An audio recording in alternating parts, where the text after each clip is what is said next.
أعوذ بالله من الشيطان الرجيم. بسم الله الرحمن الرحيم. يا أيها الذين آمنوا أنفقوا مما رزقناكم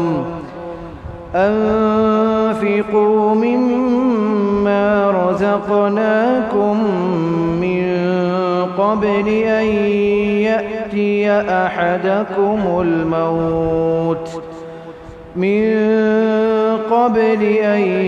يأتي أحدكم الموت فيقول رب لولا أخرتني إلى أجل قريب فأصدق وأكن من الصالحين ولن يؤخر الله نفسا إذا جاء أجلها والله خبير بما تعملون. صدق الله العظيم.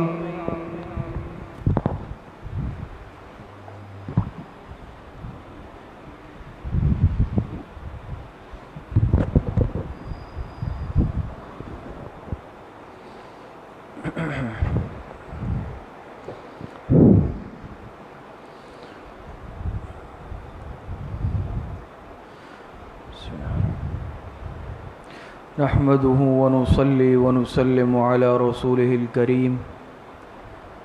أما بعد فأعوذ بالله من الشيطان الرجيم. بسم الله الرحمن الرحيم. قال الله تبارك وتعالى: والذين يؤذون المؤمنين والمؤمنات بغير ما اكتسبوا فقد احتملوا بهتانا وإثما مبينا. وقال رسول الله صلى الله عليه وسلم: المسلم من سلم المسلمون من لسانه ويده. صدق اللہ العظیم. اس انسان کو اللہ رب العزت نے اشرف المخلوقات بنایا ہے اور تمام مخلوقات میں وہ دروازہ لاک کر دو، یہ والا کھول دو. سب سے معزز اور مکرم مخلوق وہ اللہ پاک نے اس انسان کو بنایا ہے. اور پھر انسان ہونے کے ساتھ ساتھ یہ بھی ہماری خوش قسمتی ہے کہ اللہ پاک نے ہم سب کو مسلمان گھرانے میں پیدا کیا ہے اور ہم الحمدللہ کلمہ گو مسلمان ہیں. تو بحیثیت مسلمان ہونے کے شریعت کی پابندی اور احکامات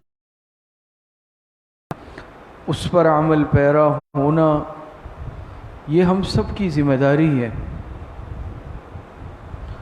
اور جیسے آپ جانتے ہیں کہ احکام شریعت دو طرح سے ہے، ایک اوامر کہلاتے ہیں اور بعض نواہی کہلاتے ہیں. اوامر پر عمل پیرا ہونا بھی ضروری اور نواہی سے اجتناب یہ بھی ضروری ہے. جو حدیث مبارکہ آپ کے سامنے پڑھی گئی اس میں حضور علیہ السلام نے ارشاد فرمایا: المسلم من سلم المسلمون من لسانه ویدہ. زاد الطالبین میں بھی یہ حدیث موجود ہے، لہذا ثانیہ کے طلبہ بھی اس حدیث کا ترجمہ جانتے ہوں گے اور اس سے اوپر کے طلبہ تو یقیناً جانتے ہیں کہ حضور علیہ السلام کا ارشاد مبارک ہے: کامل مسلمان وہ ہے جس کی زبان اور ہاتھ کے ایذا سے دوسرے مسلمان محفوظ رہے. ایذائے مسلم یہ شریعت میں حرام اور ناجائز ہے، یعنی اپنی زبان سے، ہاتھ پیر اعضاء سے، اپنے کسی عمل سے، حرکات و سکنات سے کسی بھی مسلمان بلکہ کسی بھی انسان کو اذیت پہنچانا یہ جائز نہیں ہے، کیونکہ یہاں پر تو المسلم من سلم المسلمون، لیکن طلبہ ساتھی جانتے ہیں المسلمون یہاں عموم بلوہ کی وجہ سے آیا یا عموم معاشرت کی وجہ سے لایا گیا، کہ عام طور پر چونکہ ہمارا رہنا سہنا معاشرت یہ مسلمانوں کے ساتھ ہے، ورنہ اگر غیر مسلم بھی ہے بغیر کسی سبب اور وجہ کے اس کو بھی اذیت پہنچانا جائز نہیں ہے، بلکہ انسان تو کیا بے زبان جانوروں کو بھی اذیت اور تکلیف پہنچانا یہ جائز نہیں ہے۔ بہت زیادہ ضرورت ہے کہ ہم اپنے زبان کو، اعضاء کو اور اپنے آپ کو اس طور پر قابو میں اور کنٹرول میں رکھیں کہ ہمارا کوئی بھی قول، عمل، کوئی حرکت یہ کسی بھی انسان کے لیے اذیت اور تکلیف کا، انسان کیا بلکہ جانور کے لیے بھی تکلیف یا اذیت کا باعث نہ بنے۔ بعض مثالیں آپ کے سامنے عرض کرتا ہوں کہ یہ اذیت دینا کتنا برا عمل ہے اور کتنا بڑا عمل ہے، ناپسندیدہ عمل ہے، کہ ہمارے دین اسلام میں، شریعت میں بعض اعمال وہ ہیں کہ جو اجر و ثواب کے کام ہے، جس کے کرنے سے اجر ملتا ہے، اللہ پاک کا قرب ملتا ہے، ثواب حاصل ہوتا ہے، لیکن اس عمل میں بھی اگر اذیت کا اندیشہ ہے تو شریعت نے اس ثواب اور اجر والے عمل سے بھی روک دیا۔ اس کی مثال دیکھیں، جیسے بیت اللہ شریف کا طواف ہم کرتے ہیں تو وہاں پر حجر اسود نصب ہے، اور جس کو بوسہ دینا سنت بھی ہے، اجر و ثواب کا باعث بھی ہے، اور اس کی برکت سے انسان کے گناہ بھی مٹتے ہیں، اور ہر صاحب ایمان کی یہ خواہش بھی ہوتی ہے کہ مجھے موقع مل جائے اور میں حجر اسود کو بوسہ دے سکوں، اور آپ جانتے ہیں جانے والے کہ کس قدر ازدحام ہوتا ہے وہاں،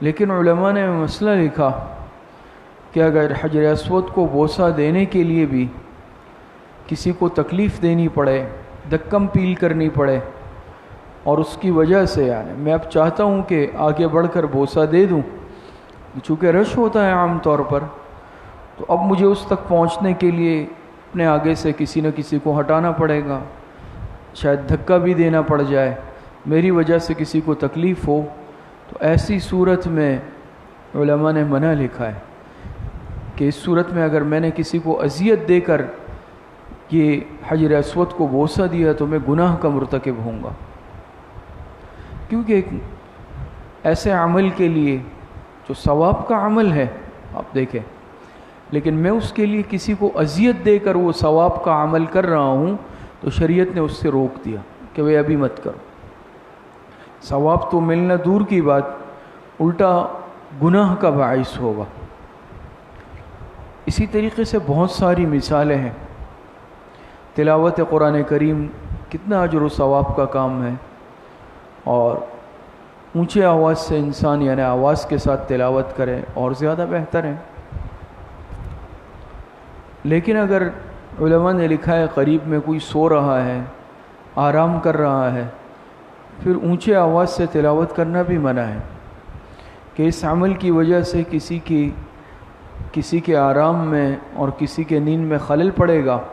اب شریعت نے یہاں پر اونچے آواز سے تلاوت سے روک دیا۔ اندازہ لگائیں آپ ان مثالوں سے، سلام کرنا اجر و ثواب کا باعث، نیکی کا باعث، اور ایک مسلمان کی ذمہ داری ہے کہ انسان اگر کہیں جائے تو سامنے والے کو سلام کرے گا، لیکن علماء نے بعض صورتیں اس سے بھی مستثنا لکھی ہے. اگر لوگ کھانا کھا رہے ہیں اس وقت سلام نہ کیا جائے. اسی طریقے سے اگر ایسی اہم وعظ و نصیحت کی مجلس چل رہی ہے کہ لوگ اس کی طرف ہمتن گوش ہیں اور یکسوئی کے ساتھ اس کو سن رہے ہیں، اس وقت بھی اونچی آواز سے سلام نہ کیا جائے. اسی طریقے سے اور بہت ساری بیسیوں مثالیں ہمارے سامنے ہو سکتی ہیں کہ بعض وہ عمل ہوتے ہیں، وہ کام ہوتے ہیں کہ جیسے میں نے تو چند مثالیں آپ حضرات کے سامنے عرض کی کہ وہ اجر و ثواب کا باعث ہے. سلام کرنا ثواب کا باعث سنت ہے. حجر اسود کو بوسہ دینا ثواب کا کام ہے. تلاوت قرآن کریم کرنا اجر و ثواب کا باعث ہے. اسی طریقے سے دیکھیں جماعت سے نماز پڑھنا واجب ہے، حضرات جانتے ہیں، اور کئی درجے زیادہ فضیلت بھی ہے تنہا پڑھنے سے، اور واجب ہے کہ روایت میں آپ علیہ السلام نے فرمایا کہ میرا دل چاہتا ہے کہ ایک دن اپنے مصلی پر کسی کو کھڑا کر کے جو لوگ جماعت میں نہیں آتے جا کے ان کو ان کے گھروں سمیت جلا دوں. حدیث میں ہے نا. لیکن علماء نے دوسری طرف یہ بھی لکھا کہ اگر کسی شخص کو کوئی ایسا مرض، موذی مرض لاحق ہے کہ جس کی وجہ سے دوسرے نمازیوں کو تکلیف کا اندیشہ ہے، مثال کے طور پر اگر کسی کو ریح کا مرض ہے جس کی وجہ سے ناگوار بو ہو سکتی ہے، کسی کے جسم سے اگر بدبو آتی ہے، قدرتی طور پر کوئی ایسا مرض ہے، قدرتی طور پر ہے، من جانب اللہ ہوتا ہے، تو اس صورت میں اس کو چاہیے کہ بجائے مسجد میں آ کر جماعت سے نماز پڑھنے کے وہ گھر میں تنہا نماز پڑھ لے. اس کو ثواب اجر وہی ملے گا. اس کے لیے علماء نے لکھا ہے یہ مسئلہ اس کے لیے کیوں جائز نہیں ہے اس وقت مسجد آنا اجتماعیت سے کہ اس کی وجہ سے باقی لوگ تکلیف اور اذیت کے اندر مبتلا ہوں گے. تو یہ میں عرض کرنے کا مقصد اس تمہید کا یہ ہے کہ جب تکلیف اور اذیت کے اندیشے سے اجر و ثواب والا کام، سنت عمل، اس سے شریعت روک دیتی ہے تو پھر بلا مقصد یا بلا وجہ کسی کو اذیت پہنچانا، تکلیف پہنچانا، یہ کہاں جائز ہو سکتا ہے؟ اور کس قدر یہ برا عمل اور کس قدر یہ بڑا گناہ ہوگا اس کا آپ حضرات اندازہ لگا لیں. ایک حدیث میں آپ علیہ الصلاۃ والسلام سے پوچھا گیا دو خواتین سے متعلق کہ ایک وہ ہے جو بڑی تہجد گزار، عبادت گزار، نمازی ہے اور اعمال کی پابند ہے، لیکن اس کی زبان سے اس کے پڑوسی محفوظ نہیں، لوگ محفوظ نہیں ہیں اس کی اذیت سے. آپ نے فرمایا جہنم میں جائے گی. دوسری عورت کے متعلق پوچھا گیا کہ وہ زیادہ نفلی عبادات کا اہتمام تو نہیں کرتی لیکن اس کی ذات سے کسی کو تکلیف اور اذیت نہیں پہنچتی. آپ نے فرمایا جنتی ہے. تو عرض کرنے کا مقصد یہ ہے کہ بعض مرتبہ جانے یا انجانے میں آج ہم بھی دوسروں کے لیے اذیت اور تکلیف کا باعث بنتے ہیں، چاہے جسمانی تکلیف کا باعث بنے، ذہنی تکلیف کا باعث بنے، یا کسی بھی اعتبار سے اس کے لیے تکلیف کا اور مصیبت کا باعث بنے، ہم بھی اس کا مصداق ہوں گے. تو اس کا آج بہت زیادہ خیال کرنے کی ضرورت ہے. اور پھر اگر اس حدیث کو دیکھا جائے، طلبہ تو ماشاءاللہ پڑھ چکے ہیں، جانتے ہیں کہ یہاں پر دو اعضاء کا ذکر کیا، من لسانہ و یدہ، زبان کا اور ہاتھ کا. لیکن یہاں پر صرف یہاں تک محدود نہیں ہے، ان دو اعضاء تک. پیچھے سے طلباء کا یہ طرف آ جائے، پیچھے جمع ہو گئے، کہ صرف ہاتھ یا زبان سے ایذا پہنچائیں گے تو وہ تو ناجائز ہے. پیر کے ذریعے سے پہنچایا، اپنے کسی اور عمل کے ذریعے، حرکات سکنات کے ذریعے، بہت سارے عمل انسان کرتا ہے نا، کسی کی نقل اتاری، اس کو منہ چڑھا رہا ہے، دوسرے عضو بھی استعمال ہو سکتے ہیں اذیت میں. تو یہاں ان دو کا ذکر یہ صرف اس لیے نہیں ہے کہ اسی میں بند ہے، بلکہ جس عضو سے بھی، جس طریقے سے بھی اذیت دیں گے وہ ناجائز اور حرام ہے. ان دو اعضاء کو پھر کیوں ذکر کیا؟ وجہ یہ ہے کہ عام طور پر چونکہ ان دو اعضاء کے ذریعے سے انسان یہ عمل کرتا ہے. عام طور پر انسان اگر کسی کو تکلیف پہنچاتا ہے، اذیت، یا اپنے زبان کے ذریعے سے اور یا پھر ہاتھوں کے ذریعے سے، عام طور پر. اس لیے اس کو خاص ذکر کیا، ورنہ یہ عام ہے. اسی طریقے سے اگر دیکھا جائے اس حدیث میں، پھر یہاں بھی ان دو اعضاء میں لسان کو ید پر مقدم ذکر کیا، باللسانہ و یدی. علماء نے اس میں نقطہ لکھا کہ اس کو مقدم اس لیے کیا کہ زبان کی اذیت یہ ہاتھ کی اذیت سے، دیگر اعضاء کی اذیت سے زیادہ عام ہے. ہاتھ کے ذریعے سے بھی انسان اذیت دے سکتا ہے، کسی پر ظلم کر رہا ہے، کسی کا مال چھین رہا ہے، حق تلفیہ کر رہا ہے، جو بھی. لیکن زبان کے ذریعے سے اذیت کے بہت سارے راستے ہیں. غیبت کرنا، غیبت بھی اذیت میں داخل ہے. طعنہ دینا، کسی پر بہتان لگانا، اسی طریقے سے کسی کو غلط نام سے پکارنا، یہ سب کے سب طریقے. گالم گلوچ کرنا، فحش کلامی کرنا، طعنہ زنی کرنا، اور بھی اسی طریقے ہیں زبان سے. دوسری وجہ علماء نے یہ لکھی کہ ہاتھ پیر یا اعضاء سے اذیت اگر یا انسان کسی کو تکلیف دے بھی سکتا ہے تو اس کے لیے طاقتور ہونا شرط ہے. مثال کے طور پہ دو افراد میں اگر لڑائی ہوئی تو جو طاقتور ہے وہ تو ہاتھ چلاتا ہے، لیکن کمزور کو یہ موقع کم ملتا ہے یا وہ طاقت نہیں رکھتا، لیکن زبان وہ بھی چلائے گا. زبان طاقتور بھی چلائے گا، زبان کمزور بھی چلائے گا، زبان چھوٹا بچہ بھی چلائے گا، چاہے جتنا کمزور ہو، لیکن زبان تو کوئی نہیں روک سکتا. اس لیے زبان کی ایذا یہ پھر ہاتھ پیر وغیرہ کی ایذا سے زیادہ عام ہے. خیر، مختصراً عرض یہ ہے کہ اذیت کسی بھی اعتبار سے ہے. ہاتھ پیر کے ہم تو صرف یہ سمجھتے ہیں بھی اذیت کا مطلب یہ ہے کہ وہ کسی کو چیونٹی بھر دی، کسی کو تھپڑ لگا دیا، یہ یقیناً اذیت ہے. لیکن اور بہت سارے طریقے اور بہت ساری صورتیں وہ ہیں، وہ بھی اذیت میں داخل ہیں، لیکن ہم اسے نہیں سمجھتے. ایک تو یہ ہے زبان کے ذریعے سے اذیت دینا، ہاتھ کے ذریعے سے اذیت دینا، لیکن اور بھی بہت ساری صورتیں علماء نے اس میں ذکر کی ہیں. ذہنی اذیت بھی اس میں داخل ہے. مثال کے طور پر مثال عرض کرتا ہوں، آپ نے کسی سے وعدہ کیا فلاں وقت میں آپ کے پاس آؤں گا. سب ہم عام طور پر ساتھی زیادہ تر طلبہ ہیں. میں نے کسی سے کہا بھی میں مغرب کے بعد تکرار کے لیے آ جاؤں گا. اس کا ٹھیک ہے، میں نے وعدہ کیا. اب وہ ساتھی جو ہے میرا انتظار کر رہا ہے، کتاب کھول کے بیٹھا ہوا ہے، وہ انتظار میں، اور اپنے میں مزے سے گھر میں لیٹا ہوا ہوں، یا اپنے کسی کام سے ادھر ادھر نکل گیا، موبائل میں لگا ہوا ہوں.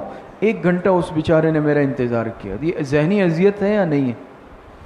یہ ذہنی اذیت میں داخل ہے. اسی طرح ہمارے بزرگ ساتھی بھی موجود ہیں.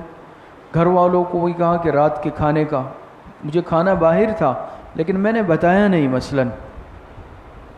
اب بیوی بچے انتظار میں بیٹھے ہوئے ہیں، میں دوستوں کے ساتھ ہوٹل چلا گیا. وہ رات گئے تک میرے انتظار میں کہ بھئی چلیں، آئیں گے تو ہم ساتھ کھانا کھائیں گے. اب یہ میری ذمہ داری ہے کہ میں بر وقت ان کو اطلاع دے دوں، لیکن وہ ایک ذہنی ٹینشن کے اندر مبتلا. یہ الگ کہ بھئی بغیر اطلاع کہاں چلے گئے. یہ چیزیں ہیں یا نہیں ہیں؟ اسی طریقے سے یہ بات بھی سمجھ لیں اچھی طرح کہ بعض مرتبہ روزمرہ استعمال کی چیزیں، اشیاء ہوتی ہیں، ان کو استعمال کرنے کے بعد واپس اپنی جگہ پر رکھنا، یہ بھی آداب میں داخل ہے. اور اس کو اپنی معروف اور مروج جگہ سے ہٹا کر الگ رکھ دینا کہ اب بہت سارے افراد اس کو وہاں تلاش کر رہے ہیں، ان سب کی اذیت کا، ذہنی اذیت اور تکلیف کا ذریعہ میں بنا. مثال کے طور پر کھانا کھانے کے بعد گھر میں میں نے ہاتھ دھوئے، تولیے کی ایک جگہ عام طور پر مقرر ہوتی ہے نا، میں نے ہاتھ منہ پہنچے اور اس کو اٹھا کے دور پھینک دیا، یا اس کو اٹھا کے اپنے ساتھ کمرے میں لے جا کے وہاں پھینک دیا.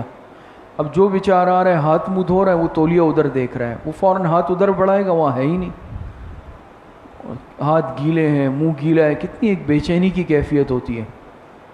پانی کا گلاس استعمال کیا، جہاں اس کی جگہ ہوتی ہے میں نے وہاں سے ہٹا دیا، اب ہر ایک اس کو تلاش کرتا پھر رہا ہے۔ یہ ذہنی اذیت نہیں ہے، یہ آداب معاشرت ہے جس کا آج بالکل ہم خیال نہیں رکھتے۔ تو یہ ساری چیزیں یاد رکھیں، یہ بھی اذیت اور تکلیف میں داخل ہے۔ بر وقت نہ جانا، یا ہم عام طور پر طلبہ لاؤبالی ہوتے ہیں، اب عشاء کی نماز پڑھ کے گھر جانا ہے یا محلے کی مسجد میں، لیکن عشاء پڑھ کے بجائے گھر جانے کے اب میں دوستوں کے ساتھ نکل گیا۔ ویسے بھی صحیح نہیں ہے، غلط ہے، لیکن اس کے ساتھ ساتھ آپ یہ سوچیں پیچھے والدہ پریشان، ذہنی اذیت میں مبتلا، والد صاحب پریشان، بہن بھائی پریشان، تو اس گناہ کا بھی میں مرتکب ہو رہا ہوں کہ اپنی وجہ سے میں نے والدین کو، دوسروں کو ذہنی اذیت کے اندر ڈال دیا۔ یا مجھے کہیں جانا تھا، میں گھر سے بغیر اطلاع کے نکل گیا۔ تو ان سب باتوں کا آج دیکھ لیں، ہم خیال کرتے ہیں، اس کی طرف آج ہم توجہ دیتے ہیں۔ اور بہت ساری موٹر سائیکل پہ میں مدرسے آ رہا ہوں، میں نے لا کے کسی کے گھر کے دروازے کے آگے کھڑی کر کے لاک بھی لگا دیا، اب گھر والوں کو باہر نکلنا ہے، یا مسجد کے گیٹ کے بالکل سامنے لگا دی، اب کسی کو نکلنا ہے یا گھر سے بلڈنگ سے اپنی گاڑی نکالنی ہے، اب وہ بیچارہ انتظار میں کھڑا ہوا ہے حیران۔ یا ہم کہیں گاڑی لے جاتے ہیں مارکیٹ یا محلے میں، لے جا کے کسی کے گیٹ کے آگے پارک کر دی، میں خود 1 گھنٹہ چلا گیا کام پہ، 1 گھنٹے تک اب کسی مریض کو لے جانا ہے، ایمرجنسی میں دعوت میں جانا ہے یا کہیں بھی جانا ہے، اب وہ بیچارہ تکلیف اور اذیت کے اندر میری وجہ سے مبتلا ہے۔ آج ہم یہ کرتے ہیں نہیں کرتے؟ یہ سارے اعمال آج ہم کرتے ہیں، کوئی کام ہمارے ڈھنگ کا اور تمیز کا نہیں ہے۔ خاص طور پر طلبہ ساتھیوں سے عرض کر رہا ہوں کہ یہ معاشرت کے جو آداب ہیں، آج اس کو سیکھنا اور اس پر عمل پیرا ہونا یہ ضروری ہے۔ گھر گئے، بیگ ایک طرف پھینک دیا، جوتے دوسری طرف پھینک دیے، نیچے یہاں تو ہم دیکھتے ہیں، گھر کا معاملہ تو ہمارے علم میں نہیں ہے، لیکن یہاں سے بخوبی اندازہ ہوتا ہے کہ گھر میں بھی کیا کیفیت ہوتی ہوگی۔ اکثریت نیچے بھی جاتی ہے، بیگ ترتیب سے نہیں رکھتے، پھر بعد میں ہمیں کچھ طلبہ کو کہنا پڑتا ہے کہ بھئی آپ ان طلبہ کے بیگ ذرا ترتیب سے رکھ لیں، وہ بیچارے لگے ہوئے آپ کی خدمت کر رہے ہیں۔ یہ سب گناہ آپ کے نامہ اعمال میں۔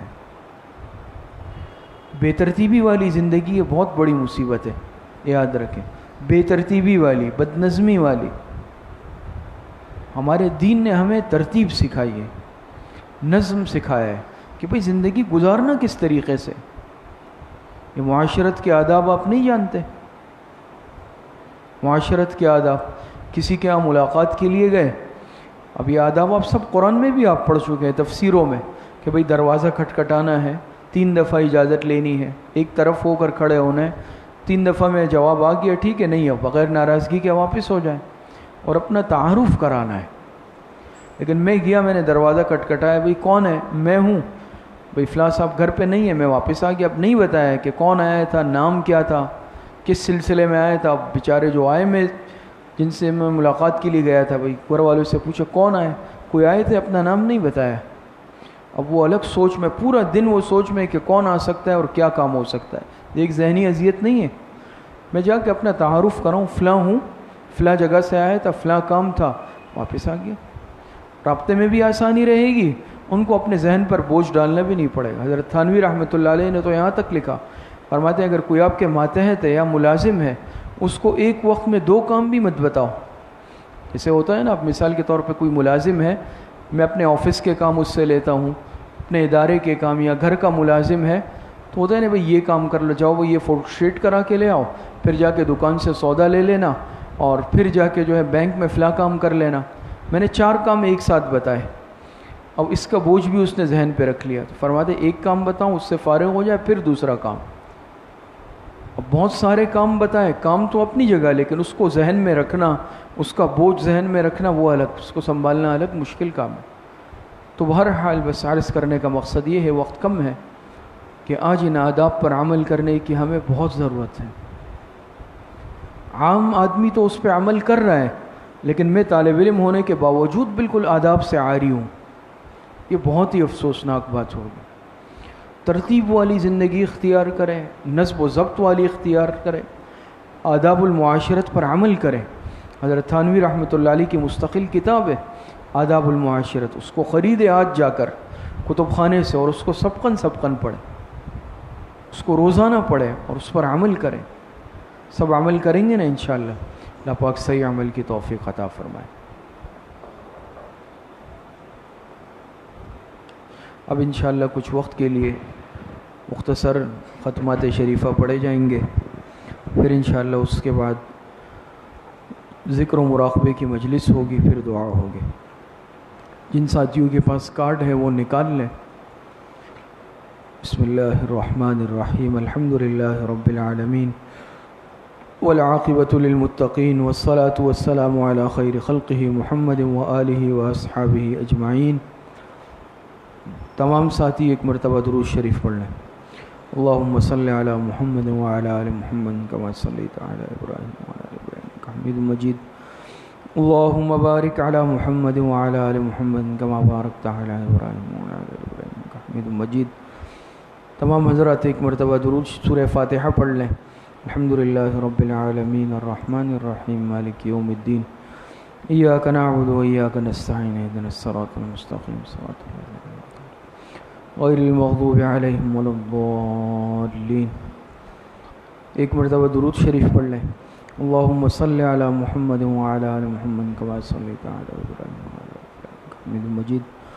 اللہم بارک علی محمد وعلی آل محمد کما بارکت علی ابراہیم وعلی آل ابراہیم انک حمید مجید. ایک مرتبہ سورہ علم نشرح پڑھ لیں. بسم اللہ الرحمن الرحیم. علم نشرح لک صدرک ووضعنا عنک وزرک الذی انقض ظہرک فإن مع العسر يسرا إن مع العسر يسرا فإذا فرغت فانصب وإلى ربك فرغ. ایک مرتبہ سورہ اخلاص پڑھ لیں. بسم اللہ الرحمن الرحیم. قل هو اللہ احد اللہ الصمد لم یلد ولم یولد ولم یکن له کفوا احد. ایک مرتبہ سورہ فاتحہ پڑھ لیں. بسم اللہ الرحمن الرحیم. الحمد للہ رب العالمین الرحمن الرحیم مالک یوم الدین الصراط المستقیم. ایک مرتبہ درود شریف پڑھ لیں. اللہم صلی علی محمد وعلی آل محمد کما صلیت علی ابراہیم مجید. اللہم بارک علی محمد وعلی آل محمد کما بارکت علی ابراہیم مجید. 7 مرتبہ پڑھے. اللہم یا قاضی الحاجات، اللہم یا قاضی الحاجات.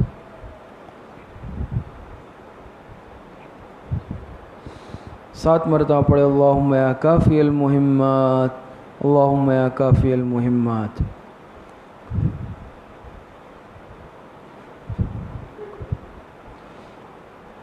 سات مرتبہ پڑھے. اللہم یا دافع البلیات، اللہم یا دافع البلیات.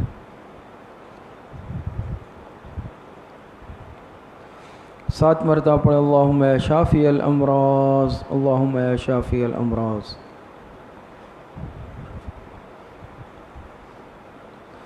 سات مرتبہ پڑھے. اللہم یا رفیع الدرجات، اللہم یا رفیع الدرجات.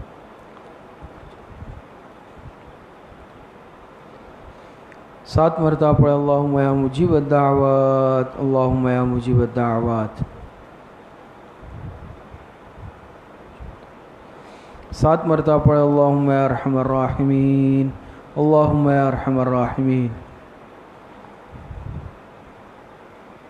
ایک مرتبہ درود شریف پڑھ لیں.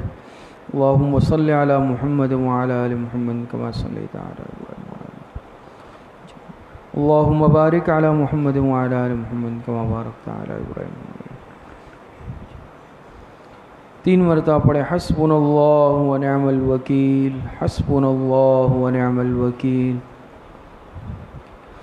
ایک مرتبہ درود شریف پڑھ لیں. اللہم صلی علی محمد وعلی آل محمد کما صلیت علی ابراہیم. اللہم بارک علی محمد وعلی آل محمد کما بارکت علی ابراہیم. 3 مرتبہ پڑھے. یا خفی اللطف ادرکنی بلطفک الخفی، یا خفی اللطف ادرکنی بلطفک الخفی. ایک مرتبہ درود شریف پڑھ لیں. اللہم صلی علی محمد وعلی آل محمد کما صلیت علی ابراہیم. اللہم بارک علی محمد وعلی آل محمد کما بارکت علی ابراہیم. 3 مرتبہ پڑھے. لا حول ولا قوة الا باللہ، لا حول ولا قوة الا باللہ. ایک مرتبہ درود شریف پڑھ لیں. اللہم صلی علی محمد وعلی آل محمد کما صلیت علی ابراہیم. اللہم بارک علی محمد وعلی آل محمد کما بارکت علی ابراہیم. 3 مرتبہ پڑھے ذالک فضل اللہ یؤتیہ من یشاء واللہ ذو فضل علی المؤمنین. ذالک فضل اللہ یؤتیہ من یشاء واللہ ذو فضل علی المؤمنین. ایک مرتبہ درود شریف پڑھ لیں. اللہم صلی علی محمد وعلی آل محمد کما صلیت علی ابراہیم. اللہم بارک علی محمد وعلی آل محمد کما بارکت علی ابراہیم. 3 مرتبہ پڑھے یا لطیفا بخلقہ یا علیما بخلقہ یا خبیرا بخلقہ. الطف بنا یا لطیف یا علیم یا خبیر. یا لطیفا بخلقہ یا علیما بخلقہ یا خبیرا بخلقہ. الطف بنا یا لطیف یا علیم یا خبیر. ایک مرتبہ درود شریف پڑھ لیں. اللہم صلی علی محمد وعلی آل محمد کما صلیت علی ابراہیم. اللہم بارک علی محمد وعلی آل محمد کما بارکت علی ابراہیم وعلی آل ابراہیم انک حمید مجید. 3 مرتبہ پڑھیں انا للہ و انا الیہ راجعون. انا للہ و انا الیہ راجعون. ایک مرتبہ درود شریف پڑھ لیں. اللہم صلی علی محمد وعلی آل محمد کما صلیت علی ابراہیم. اللہم بارک علی محمد وعلی آل محمد کما بارکت علی ابراہیم. 3 مرتبہ پڑھیں اللہ ولی الذین آمنوا. اللہ ولی الذین آمنوا. ایک مرتبہ درود شریف پڑھ لیں. اللہم صلی علی محمد وعلی آل محمد کما صلیت علی ابراہیم. اللہم بارک علی محمد وعلی آل محمد کما بارکت علی ابراہیم مجید. 3 مرتبہ پڑھے واللہ ولی المؤمنین. واللہ ولی المؤمنین. ایک مرتبہ درود شریف پڑھ لیں. اللہم صلی علی محمد وعلی آل محمد کما صلیت علی ابراہیم. اللہم بارک علی محمد وعلی آل محمد کما بارکت علی ابراہیم مجید. 3 مرتبہ پڑھیں رب اغفر وارحم وانت خیر الراحمین. رب اغفر وارحم وانت خیر الراحمین. ایک مرتبہ درود شریف پڑھ لیں. اللہم صلی علی محمد وعلی آل محمد کما صلیت علی ابراہیم. اللہم بارک علی محمد وعلی آل محمد کما بارکت علی ابراہیم وعلی آل ابراہیم. 3 مرتبہ پڑھے یا لطیف یا خبیر یا ودود یا شکور. یا لطیف یا خبیر یا ودود یا شکور. ایک مرتبہ درود شریف پڑھ لیں. اللہم صلی علی محمد وعلی آل محمد کما صلیت علی ابراہیم وعلی آل ابراہیم مجید. اللہم بارک علی محمد وعلی آل محمد کما بارکت علی ابراہیم وعلی آل ابراہیم مجید. 3 مرتبہ پڑھے واعف عنا واغفر لنا وارحمنا انت مولانا فانصرنا علی القوم الکافرین. واعف عنا واغفر لنا وارحمنا انت مولانا فانصرنا علی القوم الکافرین. ایک مرتبہ درود شریف پڑھ لیں. اللہم صلی علی محمد وعلی آل محمد کما صلیت علی ابراہیم وعلی آل ابراہیم انک حمید مجید. اللہم بارک علی محمد وعلی آل محمد کما بارکت علی ابراہیم وعلی آل ابراہیم انک حمید مجید. یہ جتنے ختمات شریفہ پڑھے گئے ہیں ان کا ایصال ثواب ہم جناب رسول اللہ صلی اللہ علیہ وسلم کو اور جناب رسول اللہ صلی اللہ علیہ وسلم کے واسطے اور وسیلے سے پوری امت مسلمہ کو خصوصاً صحابہ اکرام خلفائے راشدین تابعین تبع تابعین اس امت کے مفسرین محدثین فقہاء ائمہ مجتہدین ائمہ اربعہ اور سلاسل اربعہ سلسلہ نقشبندیہ قادریہ چشتیہ سہروردیہ کے تمام مشائخ کو اپنے تمام بزرگوں کو اپنے اساتذہ کرام کو اور تمام اعزاء اقربا کو تمام مسلمانوں کو اپنے والدین کو خصوصاً اپنے حضرت والد صاحب رحمۃ اللہ علیہ کو اس کا ایصال ثواب کرتے ہیں. اللہ پاک تمام حضرات کو کامل درجے میں اس کا ثواب نصیب فرمائے. اب انشاءاللہ کچھ مختصر وقت کے لیے ذکر و مراقبہ کریں گے. تمام ساتھی اپنے سروں کو جھکا لیں, آنکھوں کو بند کر لیں, زبان کو تالو سے لگا لیں, اپنے خیالات کو یکسو کر لیں اور اپنے دل میں خیال کریں کہ اللہ رب العزت کی بارگاہ سے انوارات فیوزات برکات اتر رہے ہیں. میرے دل پر اتر رہے ہیں، میرے دل میں سما رہے ہیں، اور اس کی برکت سے میرے دل سے گناہوں کا زنگ، ظلمات، میل کچیل دور ہو رہا ہے، اور میرے دل کی ہر دھڑکن یہ کہہ رہی ہے اللہ اللہ اللہ۔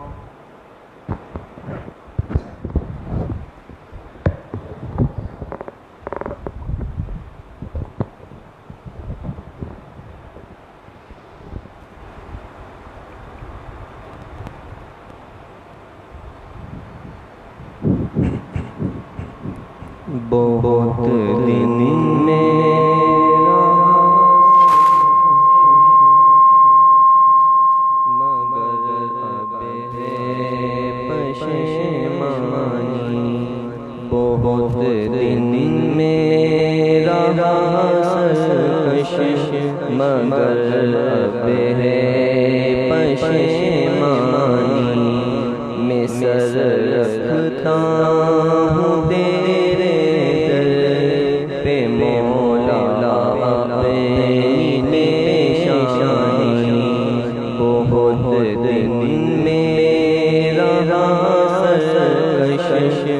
مگر اب ہے پشیمانی، تیری رحمت سے یاد رہے مایوس ہو جانا، تیری رحمت سے یاد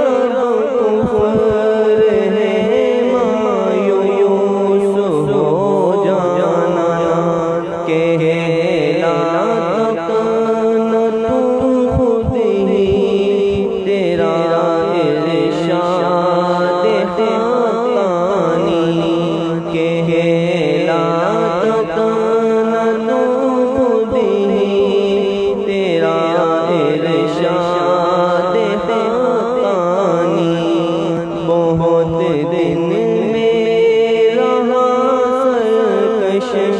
مگر اب ہے پشیمانی، میں سر رکھتا ہوں تیرے در پہ مولا اپنی پیشانی، تیرے دریائے رحمت کے مقابل چیز ہی کیا ہے،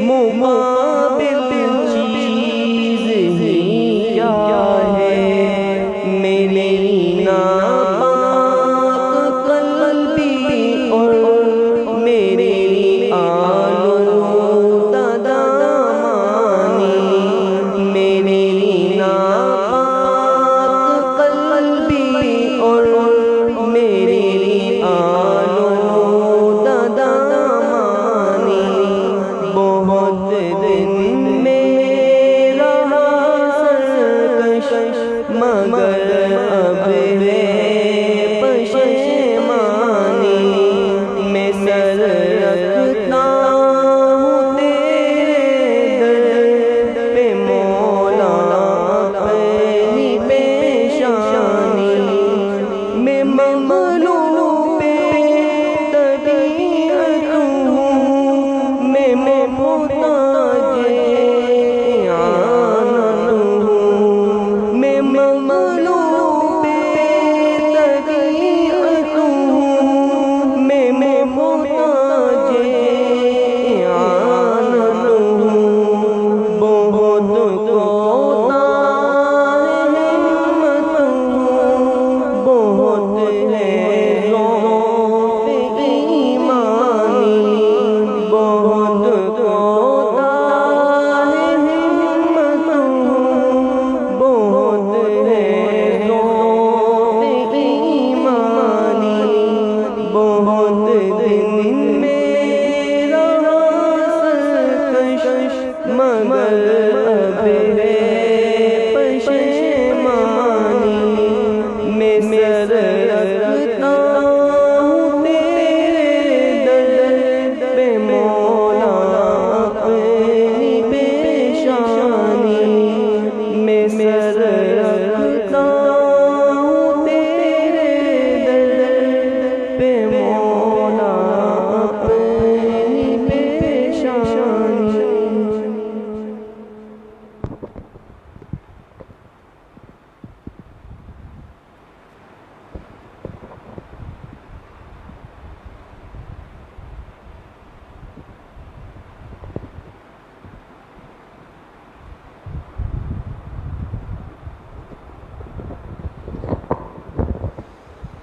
الحمد لله رب العالمين والعاقبة للمتقين والصلاة والسلام على خير خلقه محمد وآله وأصحابه أجمعين. ربنا ظلمنا أنفسنا وإن لم تغفر لنا وترحمنا لنكونن من الخاسرين. ربنا آتنا في الدنيا حسنة وفي الآخرة حسنة وقنا عذاب النار. اللہ ہمارے صغیرہ کبیرہ ظاہراً باطناً چھوٹے بڑے ہر طرح کے گناہوں کو معاف فرما دے.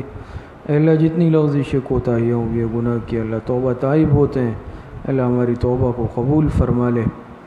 اے اللہ یہاں پڑھنے والے ایک ایک طالب علم طالبہ کو تمام شعبہ جات کو اللہ اپنی بارگاہ میں قبول اور منظور فرما دے. مدرسے میں وسعت کے اسباب کو اللہ پیدا فرما دے. اے اللہ جتنے بیمار ہیں گھروں میں ہیں اسپتالوں میں ہیں اللہ سب کو صحت کاملہ عاجلہ نصیب فرما دے. جتنے اموات المؤمنین دنیا سے جا چکے ہیں اللہ سب کی مغفرت فرما دے. ہماری دعاؤں کو اپنے فضل و کرم سے فضل و رحمت سے اپنی بارگاہ میں قبول اور منظور فرما دے. وصلی اللہ وسلم علی نبینا محمد وآلہ واصحابہ اجمعین برحمتک.